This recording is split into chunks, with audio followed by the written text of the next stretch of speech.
Hello, Robert. Welcome. How you doing? I'm doing well, man. Thanks for having me on. I'm excited for this. Yes, of course. Of course, you are a Midwest guy like myself. I am.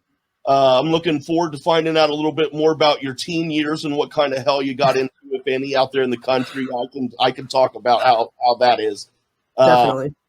but hell, let me just get started here, Robert. The name of the show is From Birth to Schmoedown. So, Robert Parker, where were you born? I was born in a small town called Mequon, Wisconsin, about 20, 30 minutes north of Milwaukee-ish. And I've stayed in sort of, that southeastern Wisconsin for pretty much my whole life. Went to school here, went to college a little bit different, but then, sort of came back to the area-ish. But yeah, Wisconsin is, that's the home.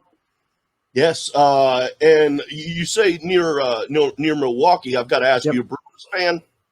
I am. I don't necessarily follow, every pitch of every second or every player of every game, but I usually go a couple times a season. I think I've been to 3 games this year. Usually go 3 to 5 times depending on tickets and which weekends are available, stuff like that. But yeah, I love the Brewers.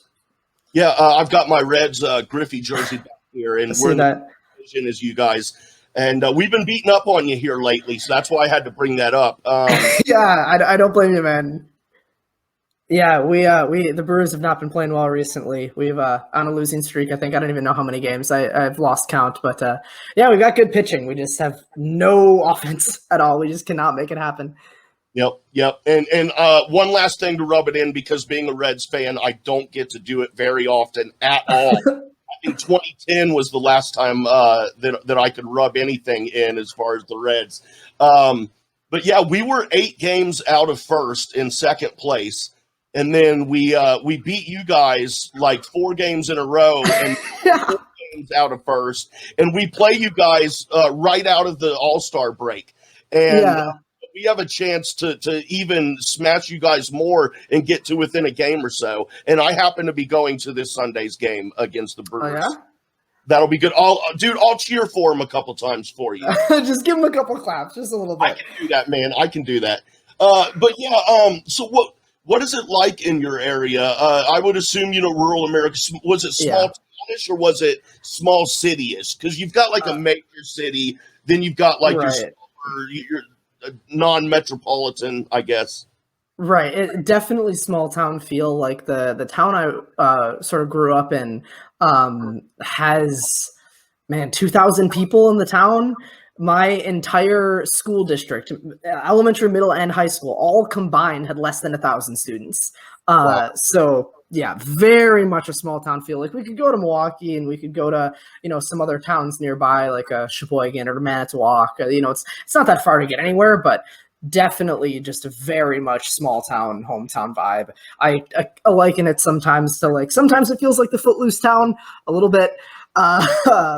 Just because it is really small and everybody knows everybody, and there's families that have been here for 4 or 5 generations. So the last name carries some kind of weight for certain people. I was not one of those people, but I had a lot of friends who were. Yeah, I was one of those people in my teenage years in high school. It didn't matter what age they were. Even kids my age they'd always know my grandpa, Junior Wade. Hey, how's your grandpa doing? And I'm like,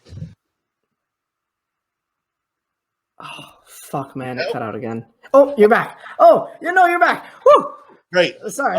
You're good. So I know what it's like, man. And actually, a funny little thing as far as people knowing your last name, I don't know if this is good or bad. It was probably better.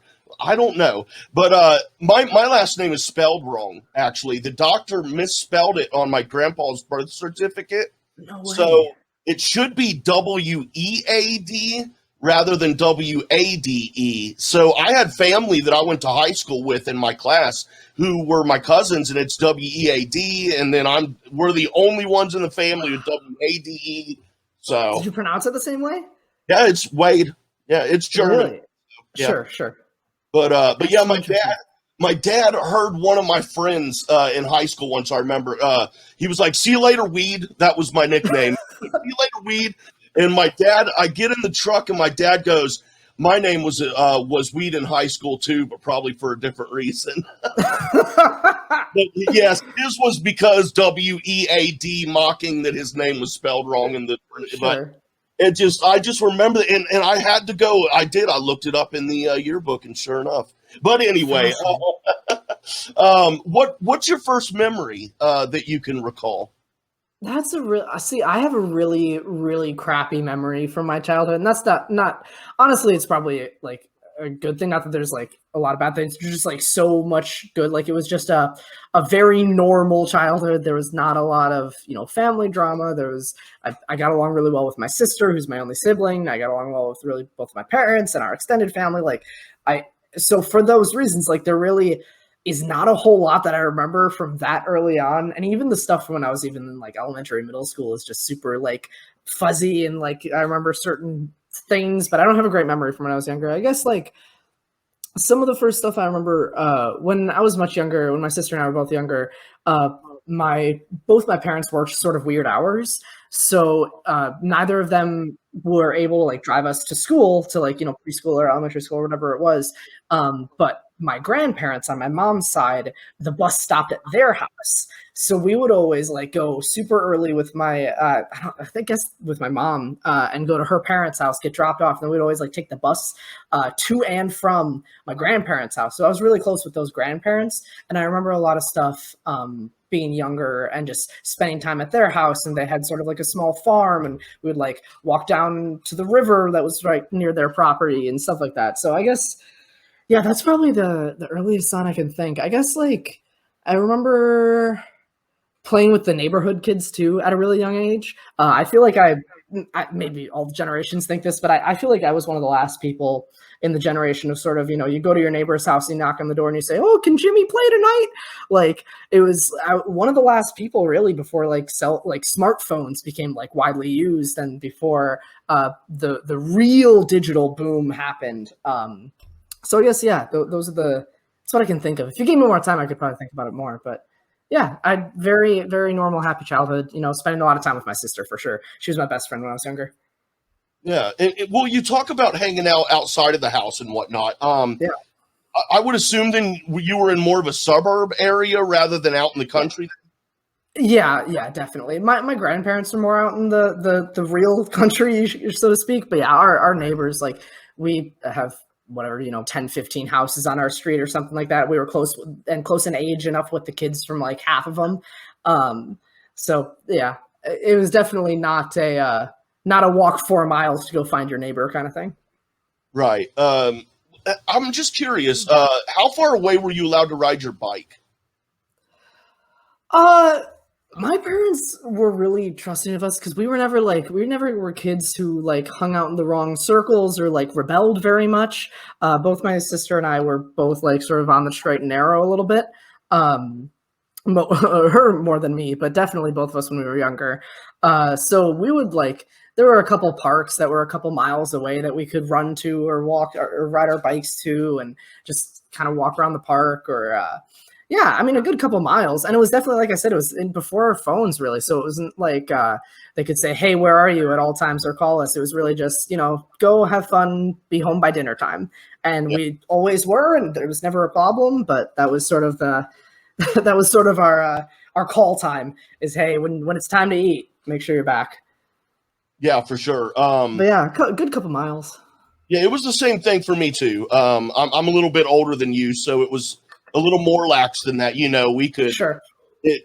I don't know. I think about it now, and I wonder how we ever got away with some of the stuff I was doing at 6 years old, riding my bike like 3 or 4 miles away from home, and right.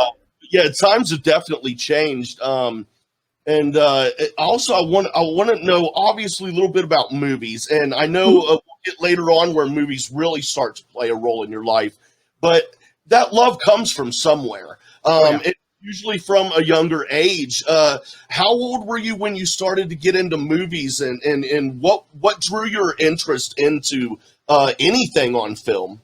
Yeah, it really was my sister. Her and I sort of discovered that together. Neither of my parents are really big movie people. Like my dad will throw something on every now and again, but he's more of a sitcom or a procedural guy.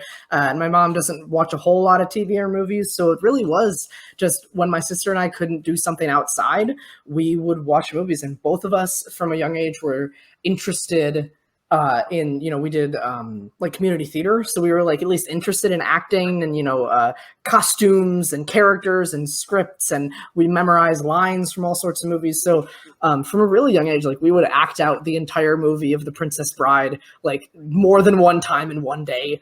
Like at a very young age, I still have that entire script memorized.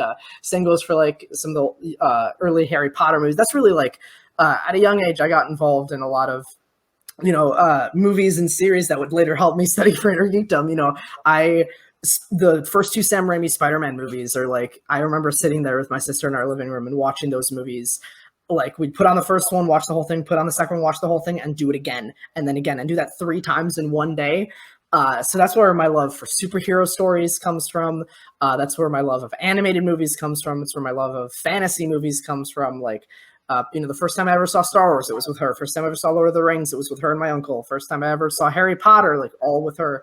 So yeah, from a very young age, my sister and I were like just acting out movies on our couch as we watched along with them. So I would say I was probably memorizing movies, like at least scenes and stuff like that I thought were funny or that I thought I could do a good impression of or something like that since I was, oh man, probably 5, 6. The first movie I ever remember seeing in theaters was Finding Nemo. And that was when I was 4 or 5, somewhere in there. I don't remember when in that year it came out. But like I remember we made t-shirts for that movie and all this kind of stuff. Yeah. So definitely that's just something that my sister and I bonded on. And, fast forward years and years later, we worked at the same movie theater together with her future husband. Like that definitely is still a theme in our lives where we still talk movies all the time.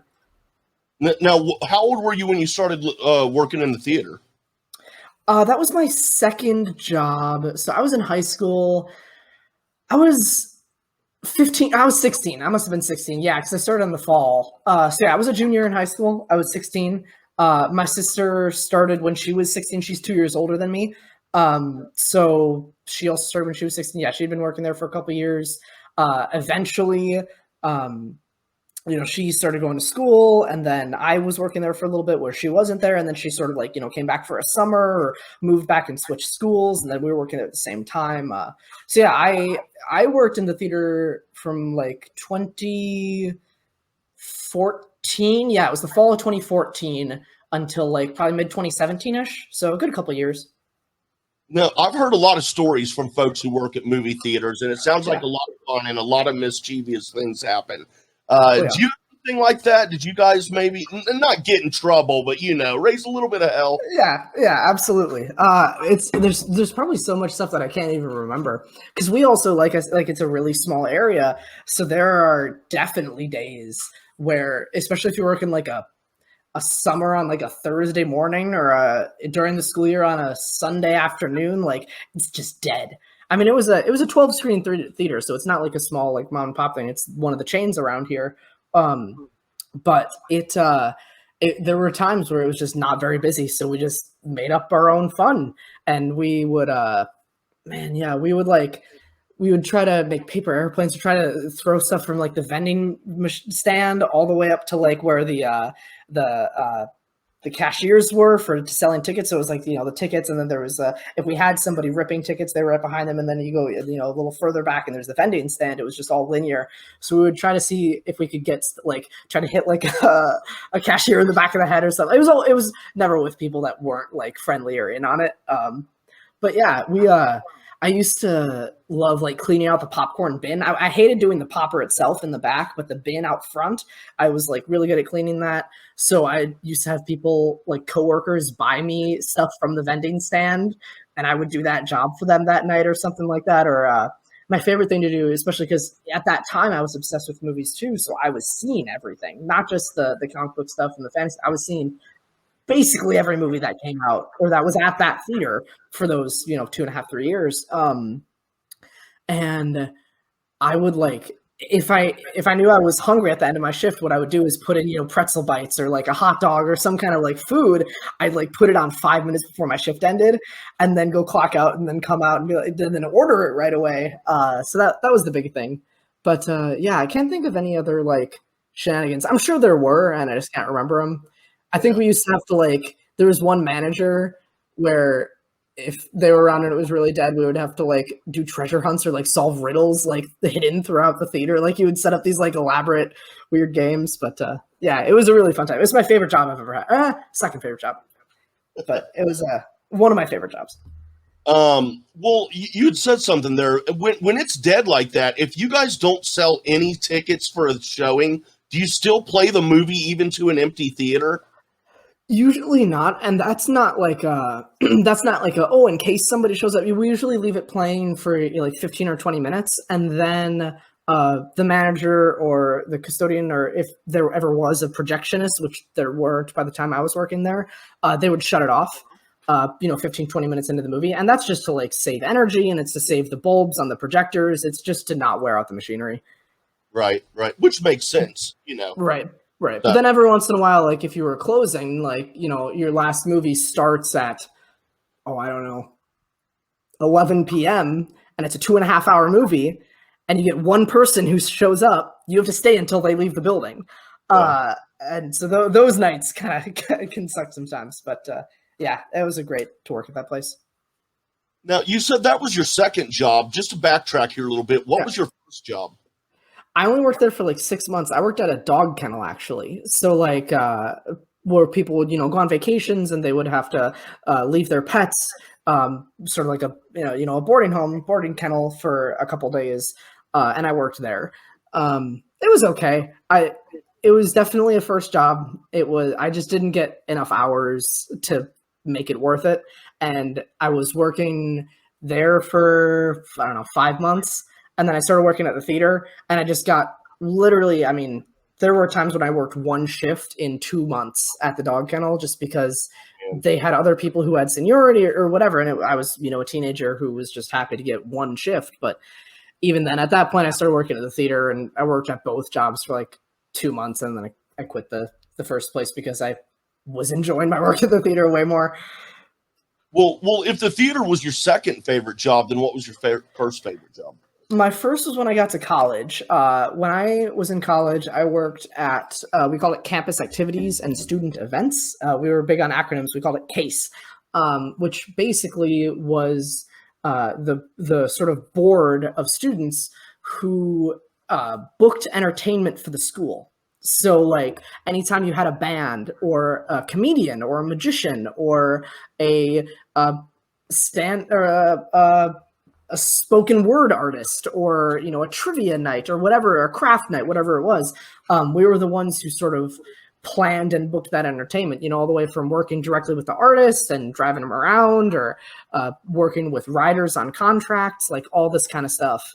And that was just amazing. I loved that so much, partly because the people I was working with, 2 of my coworkers at that point, I lived with, and they're still my 2 best friends. Like, it was just the best environment, and that was sort of like an on-campus job. That's great. I do want to backtrack again real quick. Yeah. We'll ask, since we're on this, what college did you go to? What was the name of it? I went to the University of Wisconsin Stevens Point. So the UW system, University of Wisconsin, they have like, I don't know, 14 or 20 schools around the state, and some of them are 2 years, some of them are 4-year universities, some of them are satellite campuses, but I went to school at UWSP, which is like just 2 hours 15 minutes from where I grew up, so far enough where my parents weren't going to show up unannounced, and close enough where I could go back if I needed to. I love that. That is such a great. Yeah, it's so true. Whether people even realize that it's true for them in the moment, it's 100%. A big factor, I would imagine. Absolutely. And it let me nobody else from my class in high school went there. So it really did just let me sort of start fresh with a new group of people. Like I'm still very close with a lot of my high school friends, but it definitely let me grow as a person a little more. Going into my freshman year, I already knew my roommate. We sort of like picked each other. We had met the summer prior. So that was super nice. I didn't have to like deal with a random roommate, and I got this job early on my freshman year, and it was just off to the races. That's great. Now, I do want to backtrack a little bit to your high school. What was the name of high school, and what was the mascot? I went to, you're going to think it's made up. I went to high school at Random Lake High School. Random Lake is the name of the town. Yes, there is a Random Lake. It is called Random Lake. And so that, it doesn't sound real, but it is. The whole town is like 1,500 people. And then, the school, elementary, middle, and high school, all like connected, on the same campus, not in the same building, but on the same campus, all less than 1,000 students. Our mascot was the ram. We were the Random Lake Rams, like a mountain goat with like the big horns. It's nuts. We, not particularly well known for any, sport, except for wrestling. Actually, our wrestling team has gone to state like a ridiculous number of times in the last 20 years or something. Okay, now that's interesting. Rams for a lake. Now I have to know what colors were the Rams. We were white and navy blue, or like a dark blue, like a navy blue and white, sometimes silver. Yeah. So the name does not match the mascot doesn't match the name of the school, and the colors don't match a lake. Right. Yeah. I mean, we kind of have blue. It's like a royal blue, is what I would kind of describe it as. But yeah, that's okay, man. No. My high school mascot was a Trojan. Has nothing to do with Trojans. The name of my town is a Native American word, but there's a city down the road named Troy, and theirs is a Trojan. So that makes sense at least. That does. The city I live in now is the Green Wave. That's the mascot? Yes, because okay. They're the wave, but the Greenville, so it's the Green Wave, and I'm like, dude. Interesting. I don't want any part of that water, man. No. We had some weird ones in our conference too. Like we had the Flying Dutchmen are in our in our conference. Who else? We had Tigers. We had oh man, I'm sorry. I hate to deal with it. I gotta look this one up quick. No. I forget what it. Oh, the Rockets for a town called Cedar Grove. Whatever that is. Like, yeah, just some weird ones. But Rams is definitely the strangest, I think. Yeah. Hey, man, whatever works, dude. I almost whatever floats their boat, but then I was like, we won't do puns. I'm pro pun always. Well, then maybe I should have threw it in there. But skipping back, let's focus a little bit on high school here now, because I like to. High school seems to be that time of your life where you're developing and learning more about yourself, and you're having a good time with friends, I would hope. What kind of a social life did you have in high school? I was one of those. I was sort of like a social chameleon a little bit. Like I got along. Like I was friendly with everybody. I fit into a lot. I did a lot of stuff. I was just always so busy inside and outside of school. So I sort of I had something to have in common with a lot of different people, a big variety of people. Like I wasn't necessarily in with the jocks, but I also I played 2 sports, and I also was in, including local theater, like I was talking about. I was in 4 plays and musicals a year. I was just doing I did 5 different clubs. I did choir, show choir, like all that kind of stuff. So I really was just friendly with everybody. And then my close group of friends were also the same people who were doing most of the same things I was. Like our show choir, there were 10 guys, and 8 of them my senior year were on the starting lineup for our soccer team, including myself. So like our soccer team was also like our choir, and the science club was also a lot of the people who were in the musicals and the plays and stuff like that. So yeah, I had my core group of friends, but I really got along with a lot of different people. Other than soccer, what else did you play? I ran track, mainly to stay in shape for soccer. I was never quite good. I don't have long enough legs, but I ran the 2 mile actually. Wow. Just because I had the endurance, and I would have been even worse at any other event. Yeah. I running's not my gig. It isn't anymore. Oh, I wish I could run as fast as I did. That was years, and also I don't know, probably 40 pounds ago. Like that, I cannot do what I did then. Yeah, I live 30-second drive away from work. That's a drive. know how long it would take me to walk because I've never tried it before. Sure. Now, what was your favorite play or musical that you had performed in this time? That's a good question. I did one in middle school. I did Oliver and Company, and I played the Artful Dodger, which is sort of like the it's about the sort of Oliver, who's this orphan boy who joins this band of thieves, and I was sort of the right hand man in the band of thieves, the guy who brings him into the fold, and I loved that part so much. That was in middle school. In high school, what was the favorite one we did? Oh, there were a lot. I Man, we did Footloose, and I really liked doing that. I was one of sort of the hick best friends, and then my favorite one that we did like total, which was after high school, was we did Charlie and the Chocolate Factory, and I played Charlie. So that was a lot of fun. I think I was coming out of my freshman year of high school or of a college, I think. So that was like two of my best friends in the world were two of the five kids, and had a good rapport with the guy who played Willy Wonka, and the guy who played Grandpa Joe I had known for probably like over 10 years. So it was just a really tight-knit cast that I really liked. That's great. And when you are going to college, you got your job in your freshman year there, so that worked out good. You knew your roommate ahead of time, no worries there. But the big question: what were you going there to study? What was your hoped outcome? Your desire? Yeah.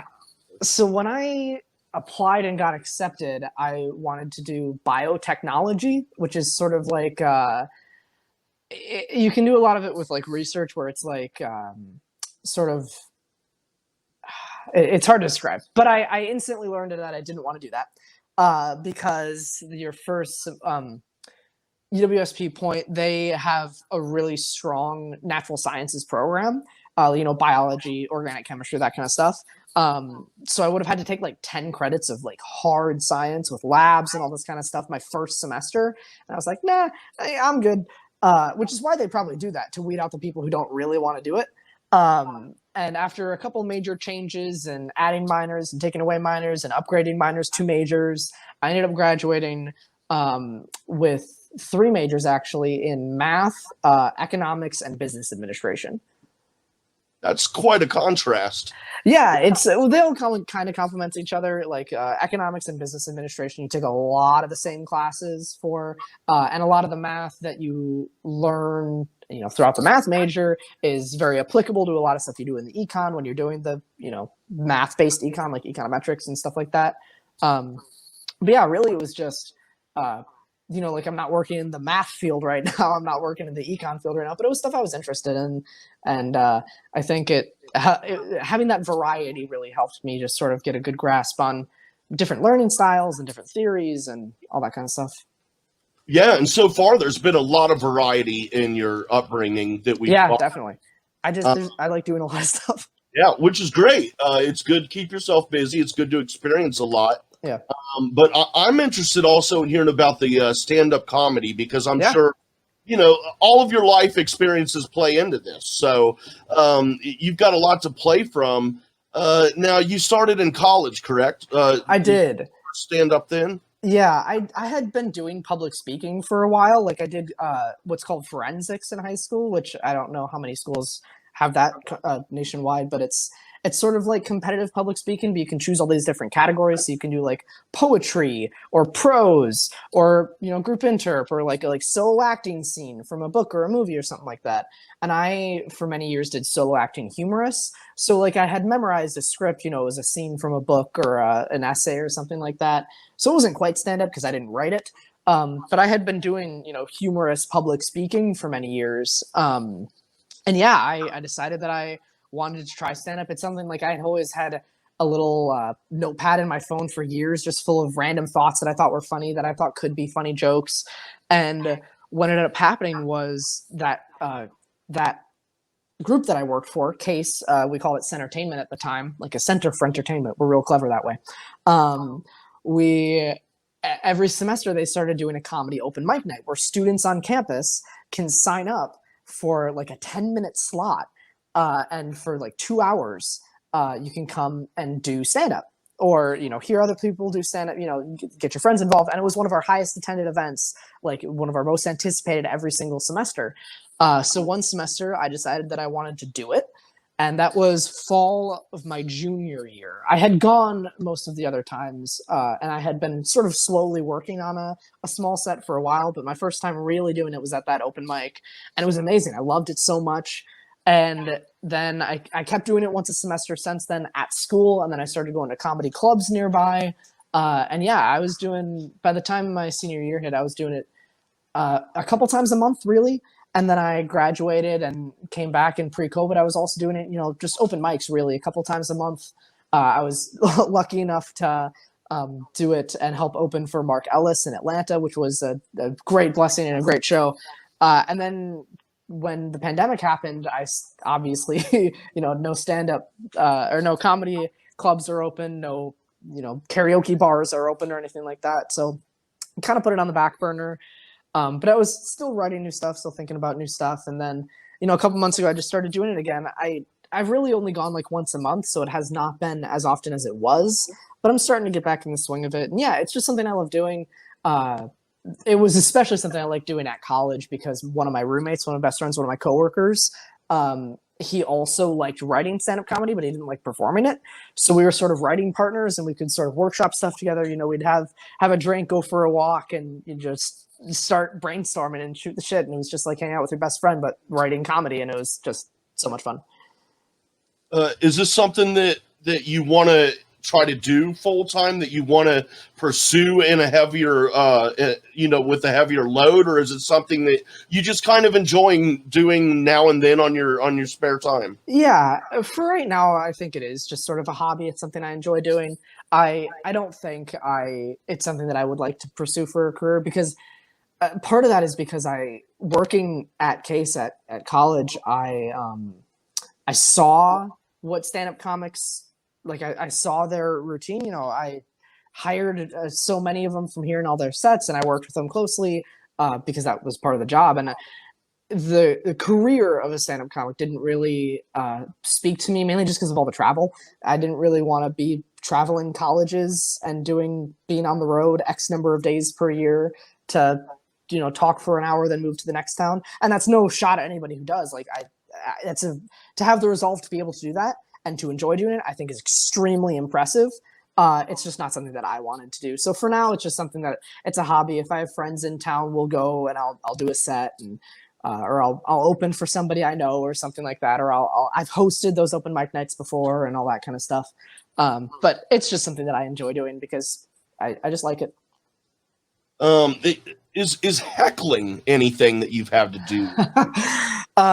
The most interesting things I find when I watch videos of that, because from my position, it's like I can't imagine working my ass off all week, then buying a ticket to go and see someone perform for me on my off time, and then I basically waste my money by heckling them and interrupting the performance that I'm supposed to be there to see. It just never made sense to me from that angle. I mean, part of it is, people have a few too many drinks. Like, that's definitely an aspect of it. But also, like, some people, I don't want to say it's out of jealousy, but a lot of people just want the attention, and they think that, oh, I'm a funny guy. And it's sort of like an ego thing. So it's definitely something that I've dealt with before, especially at those places that are sort of bars that have, stand-up nights. Like, there's a place in Milwaukee that I've gone to a number of times. That's a karaoke bar. It's like a karaoke lounge, and they have comedy nights where they'll do karaoke, 2 hours of comedy, karaoke. And, the college kids who show up there are not there to watch a stand-up show. They're there to drink and do karaoke with their friends, so they can get a little rowdy and rambunctious. And it can be frustrating, but also, like, if you address it as what it is, which is just, like I said, the ego thing where they want the attention and they think they're a funny dude. That's really what it is. And if you just continue on with your set, a lot of times, if it's funny, they'll just stop because nobody's paying them any attention. Ignoring the problem makes it go away a lot of times in that scenario. But yeah, I was going to ask how you prefer to deal with it in your mind for you personally what your best approach is to dealing with that. So a lot of it is like either making a joke out of what they're saying or like making fun of them, like who are like kind of like what you said, like who are you? You're going to come here and or especially at open mic nights, you can say, well, if it's my turn, but if you want to come up here, you're welcome to, put your name on the list over there. Like, and if you challenge them to do that, that'll usually shut them up at open mic nights or something like that. But in fuller shows, it really is just calling it out, like, oh, what you're really going to come here and like ruin someone else's night. Like you can do it as comedically as you want to on stage, but really it's calling them out, like, really you're going to like ruin somebody else's time up here. What a jackass kind of a thing. Yeah, there are so many aspects of stand-up comedy that have always interested me. It's definitely, it stands apart from other forms of entertainment. That's for sure. It's one of the ones that requires just like the most amount of hours and the hardest work, which is also why I don't think it's something I want to pursue as a career, partly because like the stand-up scene in Milwaukee isn't really a thing. Like there's a couple of, like I said, bars and stuff that have it, but it's not like in LA or New York or Chicago where you can be doing open mics for 5 hours a night, 5 or 6 days a week, where you can really, so to speak, grind on your craft or whatever you want to call it. Like, there's other cities, more populous cities that have bigger stand-up scenes where you can go from one place to one place to one place to one place and do that multiple nights in a row and really get good and just practice and practice. You have to just be good at standing up in front of people and talking. And it takes a lot to, I'm not saying this because I am good at it. I'm just saying because I've seen it. It takes a lot to get that good. And it's super, super impressive. And it's a big commitment. And that's why I don't really want to do it professionally. Is I'm content just having a 10 to 15 minute set that like could like, and practicing that and get that really, really solid. But I don't need to be able to go up there and do an hour. Like that takes a lot of work. Yeah. I couldn't, I mean, the closest I've ever come to being a stand-up comedian was in like 8th grade in the hallway with my friend. School started, and at the time I was like, dude, I can do this. I'm making everybody laugh so hard. And then now as an adult I look back and I'm like, yeah, dude, you were like 14 years old in the hallway before school with your friends. Of course you're the funniest person there. And it's also really different than just hanging around in a group of friends and like being quippy, because that's something that I like to do too. Like I'll just make jokes on the spot based off of what somebody else says. That's more of like an improv thing than it is like sitting down and writing the joke and practicing the way you're going to say it and the inflection you're going to use. Like that, it is a very different skill from being able to sit in a room and make a group of people laugh. And that, that's why I said, like, if you're able to do both, I'm just very, very impressed by people who do stand up professionally. Now, whether it would be for comedy or anything else, do you have any desires, or have you thought about relocating somewhere else, or are you just kind of you really like where you're at and you have no problems with it whatsoever? That's a good question. I'm definitely happy with where I am. I work at a place out of Milwaukee now, and I'm very content. My family is all around here. My sister's back in town. She was away at school with her husband, and now they're both back. And, a lot of my friends are still around here, both from high school and college. And I'm definitely content, but also if an opportunity arises that would take me to relocate somewhere else, I would at least consider it. I think I'd be a fool not to, because, there's a lot of people tying me down to this place right now. But as far as more professional opportunities or something like that, my ear's definitely open. We'll put it that way. And I've visited a lot of really, big cities, and I've loved them. I love LA. I love New York City. I love Chicago's okay. Chicago is a wonderful place to visit. I don't know that I would want to be there permanently, but Nashville is wonderful, and Florida's really cool. A lot of the cities down there. So, I don't think there's very few big cities that I've been to that I have disliked. But for now, I'm content still being in my small town Wisconsin like vibe. Yeah, I love it being in rural America. It's just quiet, laid back, slow paced. No one's in a real big hurry to go or do anything. I do like everybody knowing each other too. Like I like being able to go to a bar that's like relatively close to my place and knowing the name of the bartender, and I like him knowing who I am. Like that kind of thing. I'm sure you can like be a regular somewhere else, but it's different. Yeah, definitely. Now, what is your current profession that you do now? I work at a financial technology company. So it's kind of hard to explain, but I work for a company that sells stuff like software and things like that to banks. And I'm not in sales, but after the sale is made, I sort of implement it. So I help customize it and things like that. It's the place that I interned there when I was in college, and I've been working here full time since year and a half now, probably.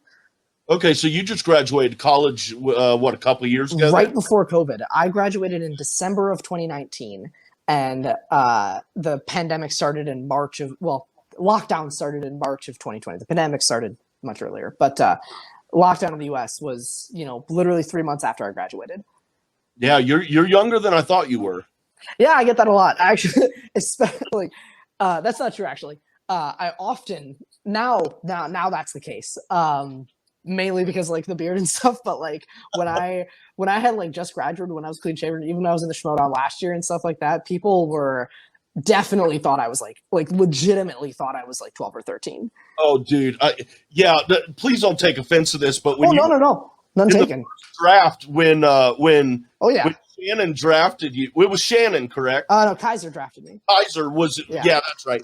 When you were first drafted, I think I was by myself watching it, and I think I even said it out loud. I was like, "Who's this 12-year-old?" Yeah. Oh wow, dude. I mean, it's like the heights. You like, I'm 5'3". Like, I do not give off the aura of a 28-year-old. That's for sure. Yeah. Well, hey, man, you definitely mature like a 28-year-old. Well, thank you. Dude, I'm sure if you shave and you present yourself as a teen, I can pull it off. Some cool stuff, dude. I could totally pull it off. I used to do that when I was in high school. I used to pretend like at forensics meets or at not so much track meets, but I would like go to certain things for certain clubs. And I would definitely pretend like I was some kind of exchange student who was like a super genius and was like 11 or 10. And I would like convince people because I just thought it was so funny that people would believe that. I definitely did that in high school for sure. Wow, man! To contrast that, I was 17 and I had a full beard, and I actually was I'm at 17 without being carded. Yeah, it's weird. I have definitely noticed in like the last year or so since I've had this that I've been carded significantly less than even when I was in college, going to the same bar on the same time at the same night every week for like 10 weeks. And the same bartender's working, I would still get carded at the places where I was a regular to, and I don't now. Oh my gosh, that's great. That's great. I would call it a gift. Right? Be able to shave and look like I was younger again. I mean, even if I could look a year younger, that would be. But yeah. Speaking of the Schmoedown, you being drafted by Kaiser in the dungeon, I'm curious with all the Schmoedown personalities, how you became aware of Mark and Christian and the Schmoes, and how you were introduced to that world. So it started. My first Schmoedown match that I watched was actually at the theater that I was working at. One of my coworkers showed it to me, and it was, I think, Bibiani and Draco. One of like just the classics from 2016, like right after they moved to Collider. And I knew of the Schmoes No Show, and I knew of movie fights and Syringe Junkies and things like that. I knew of Collider, but I wasn't really a big watcher. And the guy who showed me my first video, he actually, he was an assistant manager at that time. I said earlier that me and my sister and her future husband all worked together, so it was actually him. My now brother-in-law introduced me to my first Schmoedown match, and I was just hooked. I loved the competition. I love the trivia because ever since I was a kid, I was in love with trivia. Like I said, me and my sister would watch Harry Potter and just quote it to each other. And every other scene, I'd be like, "Oh, in this next scene, what spell does Harry?" Like, I was such a know-it-all about movies that I loved. Or I'd be like, I'd quote Spider-Man 2 to her, and I'd expect her to quote it back to me. Like, I was just about the stuff that I loved. I was just such a nerd. I wanted to know everything I possibly could about it. So now watching the Schmoedown and watching that like movie love, that love and passion for movies, that love and passion for trivia. And I was a wrestling guy when I was a kid too. I loved, like, there's a probably 3 or 4 period year when I was just obsessed with SmackDown and Raw. So yeah, that aspect I really love too. And I like to think I sort of get it as far as, some of the character work and trying to sell it, after the match on social media and, the rivalries and things like that. So yeah, that's how I got introduced to the show, and then I started just watching every episode. I didn't necessarily watch everything from, Jedi Council or movie fights or anything like that, but I would watch the Schmoedown every single episode. I remember making it a day for myself. I would make popcorn, and I watched the first Spectacular ever in 2016, and it was just so cool. It was such a big deal for me. And I used to do reactions with one of the original reaction channels called Take 3. Back in like 2017, I remember reacting to like the teams tournament that year, which was like when Above the Line was running through everything and Team Action was first being created, and it was just such a big deal. And then so I kept doing, sort of being involved with that throughout college. Ended up playing in some of the fan leagues for a long time. I was one of the first people, I think, of everybody who has played in other online leagues who ended up playing in the Schmoedown. I think I was in those other leagues the longest. Like, I was in there before Paul and before Chance, but I also knew those guys like a year and a half before they went to the Schmoedown. Like, I was close friends with those guys, and Amaru and many others. So yeah, I got very involved in the other online leagues and made incredible friends that I'm still very close with in those communities. Those communities are super tight knit, and I had some success. And then, I think a big proponent for me, I think, was Kevin Smets, where he played in a league called Full Metal Geek, and he and I played each other, and I beat him. And this was after he had auditioned and was sort of, said, not yet. And, he had played a couple weeks or months probably later. And then the big throwdown happened between Mike and Rachel. And that night, I got a message from Christian that was just like, "Hey, how'd you do tonight?" And it was the first time I had ever talked to him. At that time, he would sort of go into these other online leagues and like ask the sort of people in charge, who looks good, that kind of thing, send me some matches. And I know my name had been brought up. I'm very, grateful that my name had been brought up a couple times. And yeah, I went to, a couple months later, I went to Collision that summer, where that was the show where Shirewolves and Odd Couple played, and that was Don't Tell Peter, and that was Smets's big match against Kalinowski. So I was there at that event. And then, Christian and I talked, and we just sort of decided that, this wasn't the right season, to make it happen, just because I was going into my last semester of college, and balancing my last semester of schoolwork plus that job plus hang out with my best friends for the last couple months and that kind of stuff. It just didn't work out. And then the draft came, and the rest is sort of history. Sort of a long-winded story, but yeah, I was showing a match when I was in high school, working in a movie theater, got involved in college in reactions and other leagues, and just kind of went from there. I find that interesting that Schmoedown was your first introduction to Christian and Mark. It was, yeah. It may have been movie fights. It's possible that I had watched a movie fights that maybe Christian had hosted or something. I feel like I remember that somewhere. But yeah, definitely like the first I was not like an old school Schmoes No guy. Yeah. I was definitely a post Collider Move person, and I just say that because there are eras of that show and of those personalities, and that's just sort of when I came in. Now, when was the first time you actually physically met Christian, and what was that encounter like? It was at Collision. That 2019 Collision was the first time I physically met him in person. And I'll tell you what, it was so brief. It was very, very brief because he was just so busy that day. And, I didn't have any scenes to shoot. I wasn't going to, it ended up where I didn't debut that season. So, it was very polite. It was very, hey, if this happens, you should, hop in here and storm the interview and, cut a promo. But it was very, very brief. And then the next, we talked over the next couple of months. And then the next time that we really met again was 2020's draft, and that draft weekend. And then again, a couple weeks later when I played for the first time, that's when we really sat down. Like we talked at the draft, but again, he was just so busy running a show.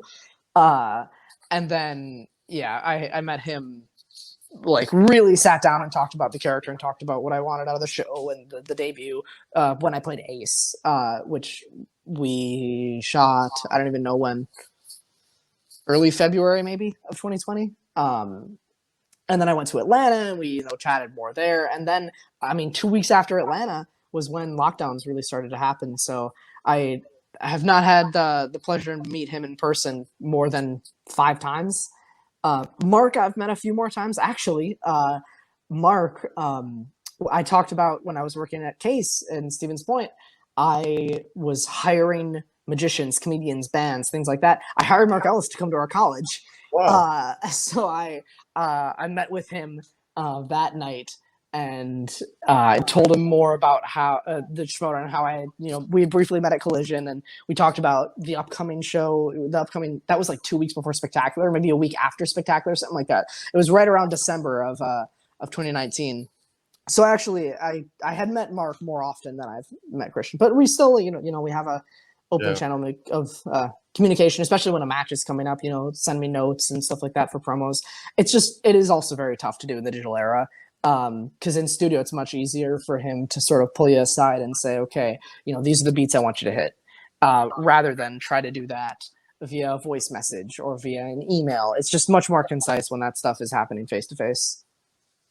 Something you were talking a little bit about, well, and we as Schmoedown fans, we all know how busy it has to be during the filmings and the tapings, live events and stuff. Yeah. Now, when you're at this Collision, and you're not officially a part of the Schmoedown yet, you haven't debuted. You're kind of a fan. You're definitely. It's to watch what's going on. Could you give us a little bit of insight as far as how hectic and how much work is put into these things? Because like I said, we as fans, we know that it's got to be a lot of hard work and busy and crazy, but we never have any idea because we see the final product, which is amazing.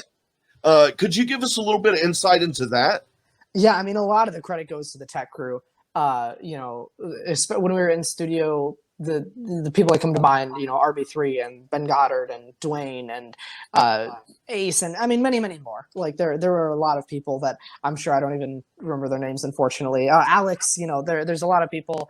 PJ, obviously, there's a lot of people who work behind the scenes to make it smooth and to make sure that, especially on the ones that are live streamed, like the Atlanta event or the Collision event that I was at, or the ones that are live streamed especially are, all right, we're counting down 5, 4, 3, 2, everybody quiet now. Tech crew is like,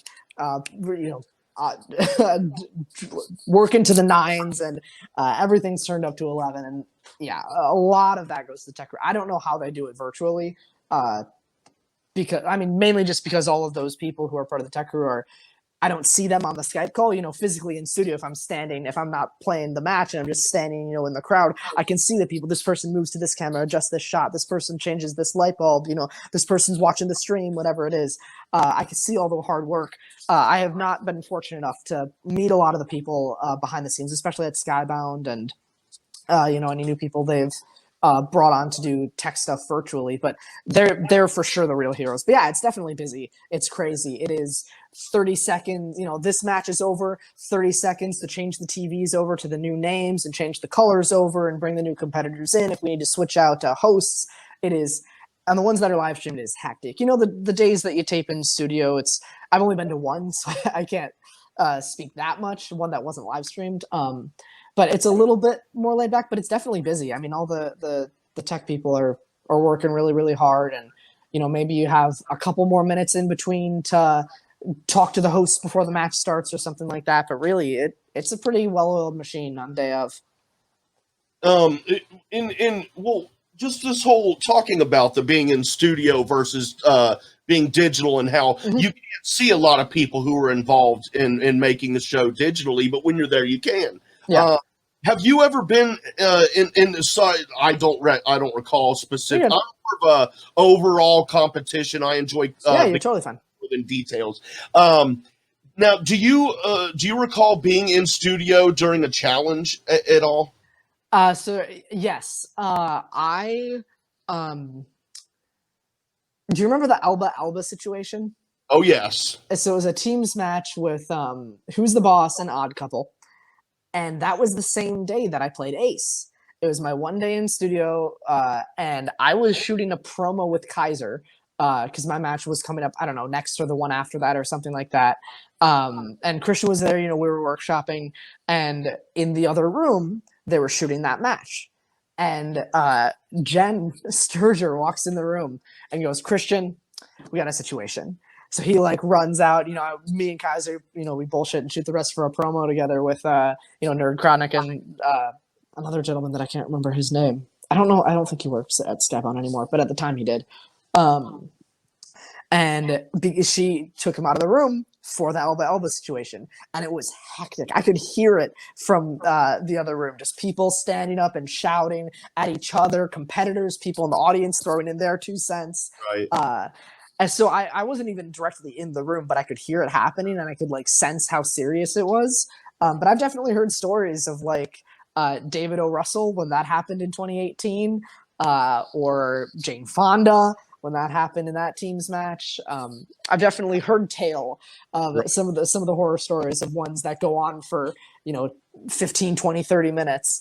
30 minutes? Maybe not that long. I don't know. The story 15 minutes even sounds like a long time. The stories are probably exaggerated, but I know that the David O. Russell one was cut down significantly, and the same for Jane Fonda. I know that was a huge argument too. I think for that one, even if I remember right, I heard somewhere, and I genuinely don't remember. This may be completely false, and I may have made it up, but I think that they had to stop rolling the cameras, and they went back in the footage and tried to like zoom and enhance to see if you could like tell what he had written, to see if it was legible at all. So I know that one like took a long time to parse through. Yeah, and I just want to be clear, not just for you, but for those listening or watching as well. That, you know, I don't ask that trying to throw shade on anything as far as challenge decisions. I think it's interesting because that's something that we don't get to see. The process, 100%. Process of how it works, and you know, like you saying, it gets intense. You know, for all we know, it's, you know, well, I really strongly feel that it's this way. You know, we don't know what happens, and I've always been curious what those times are like. So it absolutely gets passionate and heated because the players care so much. They're so passionate. Like people like Roca and Dan and Mike and, you know, dozens and dozens more, and Draco and Jeff. You know, like people are passionate and people care, and tensions can rise, especially if it's in a match where there may be some history either in front of the camera or behind it. Like their tensions can definitely get up there for sure. Yeah, it happens. I mean, it's competition, you know. Mm-hmm. Right, people care with your best friend, but at the end of the day, you want to win. Right. So, which reminds me of a great video that because I love competition, but I love good, like, playing respectfully, treating each other with respect. I would never normally do this, but speaking about it, it came to mind. Mm-hmm. There's a video that everyone should check out, yourself included if you've not, Robert. A pitcher, high school pitcher, won the championship game, striking out his best friend on the opposing team. Oh, wow. And when he struck him out, he ran right to him and just hugged him. And that's while awesome. His team celebrates, you know, and that's the kind of stuff that I like, and that's what I like to think about too. And in the Schmoedown, you know, you take it so seriously, and you guys want to win, but like at the end of the day, for the most part, you know, it's just like, dude, that was a great match. Good job, Mm-hmm. thanks. Absolutely, yeah, I love that. I've not seen that video, but I will look it up now. Yeah, it's great, man. It's great. Now, I do want to touch on a couple of moments from your Schmoedown career. I would like to know from your perspective. What is your favorite moment in the Schmoedown? As far as it could be anything from a promo that you cutted to a victory to answering a specific question right or anything. Something that I've participated in that I was a part of. Okay. Yes. I think that first victory against Ace was really special for me. Partly because it was like I've had bigger, more important wins in my career. I think for the trajectory of my career, beating Chance was a massive match for me this year. And I was able to celebrate with all of my faction mates, via screen. There's just something special about winning in that way by knockout, playing a perfect game, and then being able to go there and hug Kaiser and then just celebrate with people in person. There's something really special about being able to just to go across the street to the bar and eat dinner and celebrate in person. There's something really, really special about that. And I really love celebrating with my faction mates, and also like in defeat being with my faction mates. There's you can't do it alone. So I would definitely say that first victory against Ace, just because of everything that happened once the cameras turned off. And then also, man, it was really fun to crash the stage at Atlanta. That was a lot of fun. I was able to run down the aisle and hop up there and cut a promo, and I almost biffed shit on the way up trying to jump onto the stage, and grabbing the mic out of Brad Gilmore's hand. Like, that was a lot of fun too. Now to contrast that, you're not going to win every match. You're not going to have a good day every day. What's a moment that you just it really bugs you to think about, and you just wish you could take away? Yeah, I mean, it's got to be the most recent loss against Chandru, specifically the very first question of the match. The answer to the question was Flash Gordon. That's a movie that I've seen recently, like this season, and taken over 100 questions worth of notes on. Like, I've studied it relatively in depthly, and I really, really don't like that movie, but that's a really easy question for IG that I absolutely should have known. And it's also one of those things where it's like, there's a lot of times where, I missed a round one, or I had to check down in round two, but it didn't really at the end of the day affect the result of the match. I lost that match by 1 point. If I hit that question, I get the perfect round. I like to think that I have a good shot at getting the bonus question. That means instead of being tied going into round two, I'm up by 2. And being up by 2 going into round 2 is huge. Being up at all is massive. And who knows, if I defer or if I keep it, or if he respins, if I keep, who knows, what happens. So I can't really say that overall, I would have won the match definitively. But being up by 2 at the end of round 1, I think I have a much, much better chance of winning than I do if I'm tied at the end of round 1. And yeah, I mean, I don't know why I didn't pull that question in the moment. I absolutely should have. It's not that hard of a question. It's a movie I've seen and studied recently. I just didn't get there.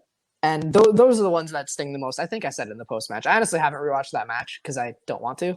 But I think I said in the post-match that, like, it's the ones that you miss where you know it, and you just barely can't get there. Those are the ones that really stick with you. Totally understandable. It's like almost scoring a touchdown or almost hitting. Right. Exactly.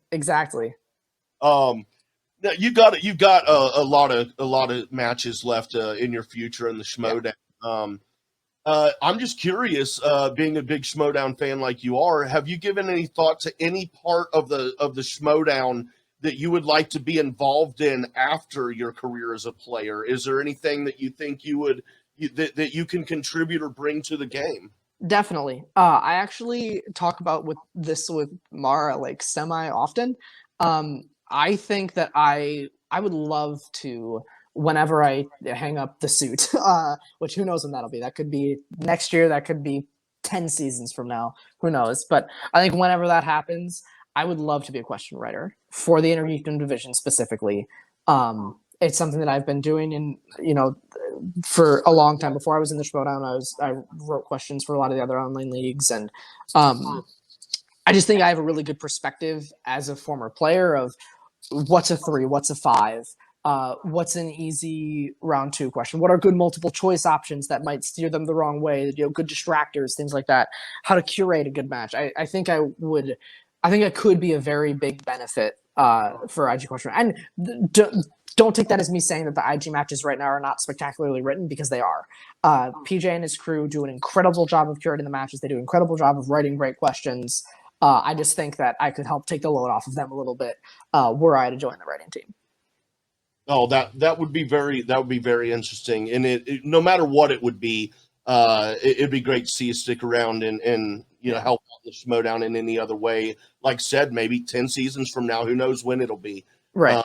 I think even like I could never compete in the singles division, but I think I'd be an okay manager too. I know the game really, really well. And I know the slices. Like I know how to advise someone to pick certain slices. I know the strategy of how to bring somebody into the fold a little bit. That's not something I'm interested in right now, but I think in the future, I think I'd be an okay manager. That would be great. That'd be great to see. And who knows, man, maybe we will see it someday. Maybe. But we're going to wrap this up here now. Sure. Thank you very much for your time. But as I do on this show, in honor of the great John Lipton, host of Inside the Actor Studio, which that show is inspiration in many ways for this show, I like to ask everyone on here the 10 questions that John Lipton would ask his guests at the end of each episode of Inside the Actor Studio. So, Robert Parker, here we go. Are you ready, sir? I am. What is your favorite word? Oh man, my answer would probably change like tomorrow if you asked me again. I'm such a nerd. I like the word concatenate, which is like it's like an Excel command, but it basically means like if you have one column on Excel of like people's first names, one column of people's second names, and you concatenate them, it'll put them together into the next cell. And it's a weird word, but to concatenate is like to put things together. I just think it's a cool word. And what is your least favorite word? This one's a lot tougher, actually. Actually, I know what it is. My least favorite word is the word very, because it's so lazy.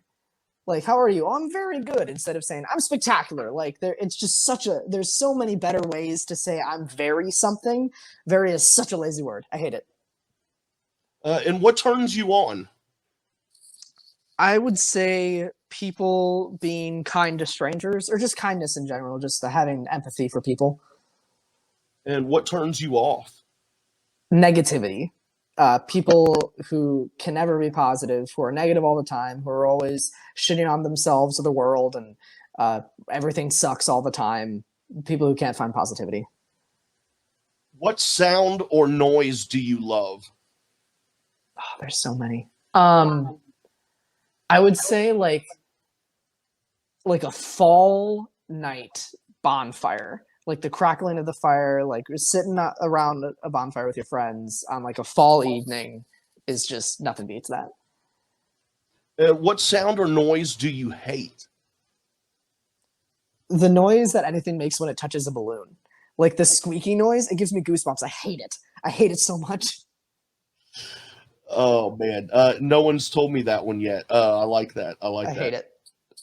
What is your favorite curse word? I think the answer is probably fuck, because I use it so often.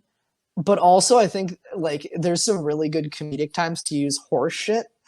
Not bullshit, be like, that is horse shit. Like I think that there's some really fun moments to use that one too.